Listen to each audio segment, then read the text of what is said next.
সবাই কোরআন থেকে দলিল দেয় কুল ইন্নামা আনা বাশারুম মিসলুকুম, আমার নবী মানুষ ছিলেন, আমাদের মতোই মানুষ ছিলেন, নাউজুবিল্লাহ।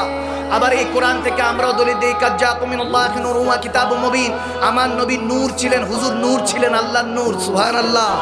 আর কিতাবুম মুবিন, আল্লাহ ওই কোরআনটা দিয়ে আমার নবীকে পাঠিয়েছেন, ওই নূরে মুস্তাফা দিয়ে কোরআন পড়তে হবে।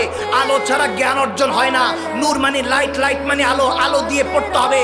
নবীর মহাব্বতের আলো চশমা লাগিয়ে যখন পড়বো তখনই কোরআন বুঝে আসবো, এর আগে বুঝে আসবে না।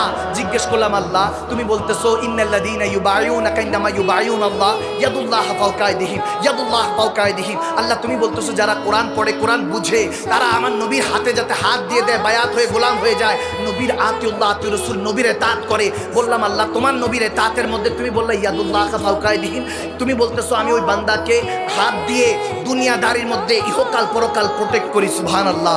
বললাম নবীর গোলামিতে আসলে, নবীর দেওয়ানা হলে, উম্মত হলে তুমি হাত দিয়ে প্রোটেক্ট করছো। আল্লাহ তোমার হাত আসলো কোথা থেকে? হাত মারলে বাজু, বাজু মারলে বুক, বুক মারলে অস্তিত্ব চলে আসতেছে। তুমি তো বলেছো লাম ইয়ালিদ ওয়ালাম ইউলাদ, তুমি কাউকে জন্ম দাও নাই, কারো থেকে জন্ম নাও নাই, তাহলে তোমার হাত আসলো কোথা থেকে? এক জায়গায় নবীকে বাশার বলতেছো, মানুষের মতো বলছো যে নবী আপনি বলেন আমি তোমাদের মতোই মানুষ, আবার এক জায়গায় বলতেছো নবী হলে নূর, কিতাব দিয়ে পাঠিয়েছো। সবই বুঝতেছি না, কনফিউশন রাখছো, তো মানুষ কোনটা মানবে, কোনটা বুঝবে? আল্লাহ বলতেছে হ্যাঁ, শুরুতে জানিয়ে দিয়েছি সূরাতুল বাকারার 2য় আয়াতে, যালিকাল কিতাবু লা রাইবা ফীহি হুদাল লিল মুত্তাকিন, একটা কিতাব তোমাদেরকে দিয়েছি যে কিতাবের মধ্যে কোনো রকম সন্দেহ, হুদাল লিল মুত্তাকিন, মুত্তাকিন বান্দাদের জন্য হেদায়েতের পথই কোরআন। বুঝতে পারলাম তুমি ইনসানিন বলো নাই, মুমিনিন বলো নাই, তুমি বলছো মুত্তাকিন। মুত্তাকিন তারা যারা ইত্তাকিন, আল্লাহকে ভয় করে, ফাত্তাকুল্লাহ মাস্তাতাতুম, রু দিয়ে জিসম দিয়ে আল্লাহকে ভয় করে, আর তারাই আল্লাহকে ভয় করে এবং মুমিনিন হয়ে যায়, নবী প্রেমিক হয়ে যায়। সেই নবীকে নিয়ে এখন কটূক্তি হয়। বললাম কোরআন কেন বুঝে আসতেছে না, যেখানে আল্লাহ বলতেছে লা রাইবা ফীহি, কোনো রকম সন্দেহ নাই, কোনো রকম সন্দেহ নাই, তাহলে আল্লাহ ভিতরের মধ্যে এত সন্দেহ কেন? মুসলমান কেন এটা আলাদা হয়ে যাচ্ছে? ওয়াতাসিবু বিহাবলিল্লাহি জামিআন ওয়া লা তাফারাকু, এই কোরআন পড়ে তো এক রসুনে কাতারের মতো থাকার কথা, এক হয়ে থাকার কথা, তাহলে মুসলমান কেন আজকে আলাদা হচ্ছে? শুরুটা বুঝে যান, খোদার কসম করে বলছি, তাহলে শেষটা বুঝে যাবেন। যখন বললাম আল্লাহ বলতেছে মুত্তাকিনদের কাছে যা, ওলি আল্লাহদের কাছে যা, আল্লাহ ওয়ালাদের কাছে যা। তুই যদি সাধারণদের কাছে যাস, ইউটিউব ফেসবুক এগুলো দেখে পড়িস, তাহলে গোমরা হয়ে যাবি, বরবাদ হয়ে যাবি। মনে রাখবে এটা কোরআন, বাল হুয়া কোরআনুল মাজিদ ফি লাওহিম মাহফুজ, এটা আমি লৌহে মাহফুজে হেফাজত করেছি।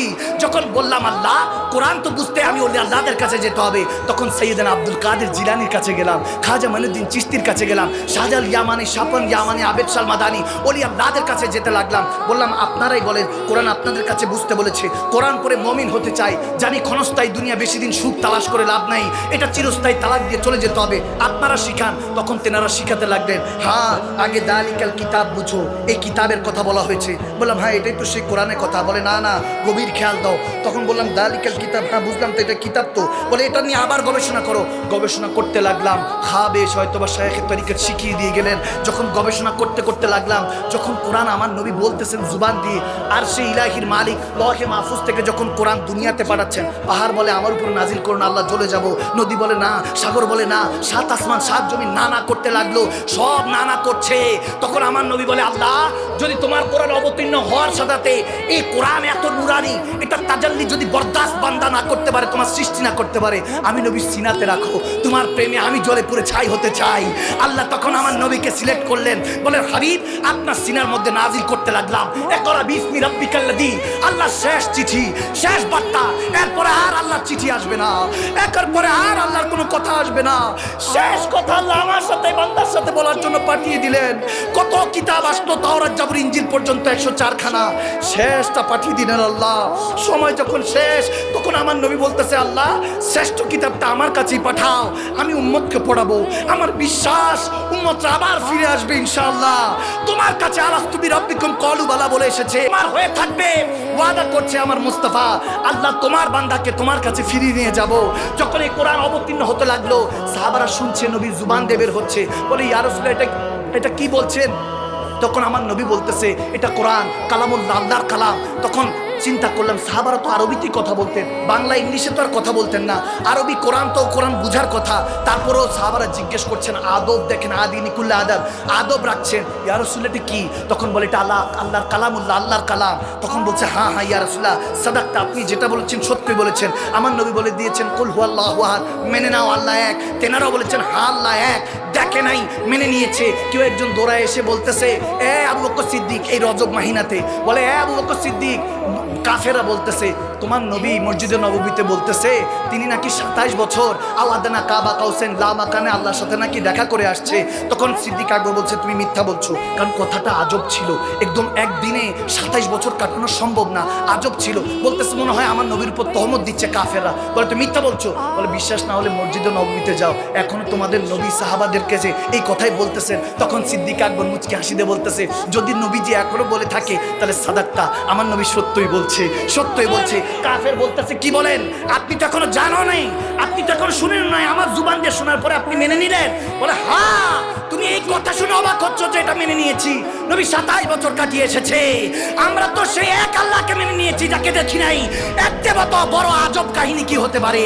মুসলমানের ঈমান সম্পর্কে তোমার আইডিয়া নেই। সেই নবীর কথা শোনার পরে আবু বকরকে ওদিন আমার নবী সিদ্দিক আকবর লকব দিয়ে দিয়েছেন যে আজকে থেকে তোমরা তো সবাই সত্যবাদী, কিন্তু তোমাদের মধ্যে মহান সত্যবাদী হলো আবু বকর সিদ্দিক, সিদ্দিক আকবর। সুবহানাল্লাহ। নবীকে মানার কারণে তেনারা দানি হয়েছেন। বললাম ইয়া রাসূলুল্লাহ ঈমানদার হওয়ার শর্ত কি? আমার নবী বলতেছেন আলা ইমানিল্লাহ মাহাব্বাতাল্লাহু, আমি নবীকে যারা ভালোবাসে না তারা ঈমানদার না। ইয়া রাসূলুল্লাহ কেমন ভালোবাসতে হবে? হযরত ওমর ঘর থেকে এসে বলতেছে ইয়া রাসূলুল্লাহ আমি আপনাকে আমার স্ত্রী সন্তান থেকে, আমার মা বাবা থেকে, সয় সম্পত্তি থেকেও বেশি ভালোবাসি, শুধু জান ছাড়া। এখন সাহাবারা যখন এটা শুনেছেন, অনেকে বলেছেন, ইমামরা বলেছেন, হযরত ওমর বলেছেন যে জান ছাড়া নবীকে জানের চাইতে বেশি না, শুধু জান বাকি রেখে সবকিছু থেকে নবীকে বেশি ভালোবাসি। নবী সাথে সাথে বললেন না না লা ইউমিনু আহাদুকুম, আমার নবী বলতেছেন না তুমি মুমিন হতে পারবা না যতক্ষণ পর্যন্ত মিওয়ালিদি ওয়া ওয়ালাদি ওয়ান নাস আজমাইন।